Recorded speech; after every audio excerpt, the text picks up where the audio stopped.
So I'd like to tell you a story about how it came to pass. Some of you might have seen this film called Grief Walker, and if you haven't seen it, there's still time before you die, because you don't want to die with a less than full life, right?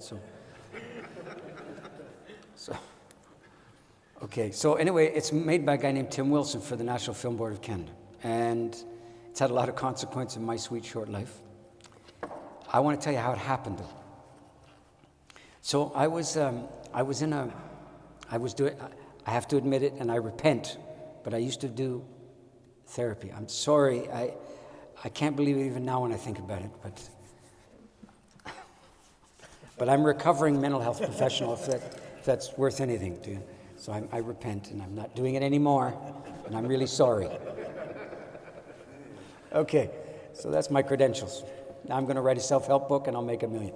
No, but it's only for ex-therapists. Anyhow, okay, just tell the story, man. Okay, so this guy comes in, very well-known guy in Canada. His family name would be instantly recognizable, and he's kind of middle-aged, and he's got an enormously preponderant father. That's a great word. His father is so possessed of volume and consequence that even in his mid-40s, this guy can barely breathe. And his dad's big, and he's wispy like this, and a lot of things to observe, right? So anyway, he comes in, he says, listen, he said, unlike what we've been doing up until now, I found this book. Could we work through this book together? I said, yeah, okay, if you'd like, sure. He slides it across, and I look at it, I said, strange title, no idea what it means. What's an Iron John? I don't know. So, and then got Robert Bly. Okay, sure. So it's literally the next night. I think it was the last party I was invited to. This is about 36 years ago.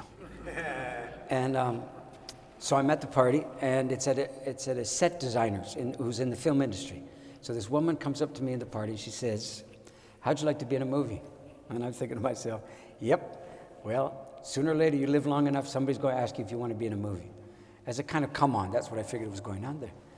And I said, yeah. She said, no, really? I said, yeah, okay. Well, what's the movie? She said, well, it hasn't been shot yet, so it's not that clear what it is. Oh, so it's kind of a home brew of a movie. She said, yeah. She said, well, there's a pretty solid cast and everything like that. And I said, well, who would I be? She said, well, you'd play yourself. Well, is there a script? Not really. There's a story. Oh, okay. And then, well, who's in it? Well, there's a couple of, but you'd be good in it. As what? Well, as you. But you just met me. What? She said, well, look, the two principals are Marion Woodman and Robert Bly. It's the second time in 24 hours I've heard this guy's name. Still don't know who he is, but now I'm being invited to be in a movie with him. So I don't know if you've ever had the experience of the finger of God inserted up your nostril and pulling. But I have, and that's what it's like. That's 2 fingers, actually, because it was 2 days in a row. So I just followed. And I showed up on the set at the appointed hour, and a Bly walked in, and it was quite astounding. I have to say he was a force of nature. And so if you never saw him, you'll never see him now, because he's neurodegeneratively diseased, and you'll never see him again. But in his prime, which was when he was in his 60s, he was just a force of nature, you know. And he was physically an enormous guy too, and he was an American, so that's a potent combination. Sorry. So, but he was good, and he's the guy that gave me an understanding that poetry was alive and have great consequence. And I'll always be grateful to him for that and lots of other things besides. Anyway, so the producers of the film hired somebody to make a short, what they used to call infomercial. And the guy who was hired was a guy named Tim Wilson.